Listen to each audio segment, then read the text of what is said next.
One of my goals in Adventures is to teach kids to get comfortable with their Bibles. Um, we like to start this in Busy Bees. And when I first started teaching Busy Bees, I was really intimidated because I'm like, these kids aren't reading yet. How am I supposed to get them learning how to look up verses in the Bible? They can't read. And I was really intimidated by this. But fortunately, I had a co-director who was wonderful, and she taught me how to do this. I've used the same technique every year, and sometimes I have new readers, sometimes I don't, but I have kids who are still new to the Bible. And honestly, even our kids who have been using the Bible for years, they still usually are having trouble with the verses. So I want to show you what I do. To start with, I like to have the verse written on a whiteboard. This way they can keep seeing it, and they can also, they may not be reading well yet, but they can match, right? So they can look at their Bible and be like, is this the right book? It also helps them not have to keep all of it in their memory at a time. They can just start focusing on the book, and then we'll add in the verse. So I like to have this written, and it's just sitting there so they can keep referencing it. So that's step one. Step two is to teach them a few tricks. And of course, make sure they have a Bible. We do like to use all the same Bible in my club. It makes it much simpler. And obviously, we could just tell them the page number and they could look it up very quickly. But again, we're trying to teach them skills. So since this is John, it's in the New Testament. And this is how I would start with. I'd be like, hey, this is John. That's in the New Testament. Matthew, Mark, Luke, John. All right. I want to be pointing these things out to them.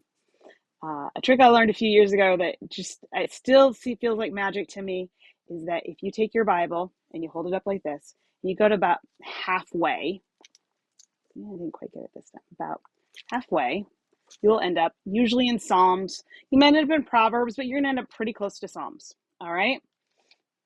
So from there, I'm going to hold my Bible up again, and I'm going to split it about halfway.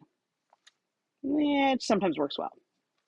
And if I do it right, I'm going to end up in the New Testament. I'm in Matthew this time. Sometimes I'm in Matthew, sometimes I'm a little directional. It goes both ways. But so if I have a kid who's doing this, I'm going to walk them through this just like this. And I'll be like, okay, you're in Matthew. Okay, so but we want John. So Matthew, Mark, Luke, John.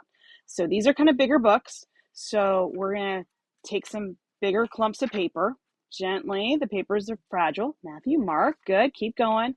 Mark, Luke, excellent. All right, you got one more book to go. All right, a little farther in Luke.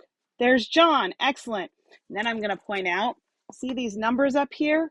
Okay, so we are looking for John 3. This is a 3. Excellent. So now we want to look for our big green numbers because in this Bible, the chapters are in green right there. So, all right, you found John 3. Now we want John 3:16. So look at your little tiny black numbers and find the 16. And when you find it, I want you to stick your finger on it and I want you to wait for the rest of the class. And then I go and help another kid. When we have lots of adults in the room, they can all be helping. And then once we have it, if I have kids who are not reading yet, or some of them are, but most of them are not, I will read the verse. So I'll be like, read silently while I read aloud. That way the kids who can read, they can read silently. The kids who can't read don't have to worry about where they're at in their reading ability, because I never want to embarrass a kid, especially about their reading and writing abilities. All these kids, they develop at different stages and different speeds, and it's all good, right? Our job is to love them wherever they're at. So then I will read out loud. If I have an older group, maybe I got third and fourth graders, then I might suggest, hey, why don't we all read it together? And we'll read it in chorus. So again, if we have a kid who's not confident in reading, they'll just read really, really quietly, and no one's really going to be paying attention. And nobody's getting singled out. There are times for that, but in Adventures, I prefer not to single out kids, especially because in my club, I usually have a kid who's going to struggle with that. I don't know why, but I normally do. So I always want to be really careful about that. So hopefully this is helpful to you. What do you do? How do you help teach kids how to use their Bibles? And what do you do to help them figure out how to get to the verse? If you got any great tips and tricks, please leave them in the comments because we all want to learn together.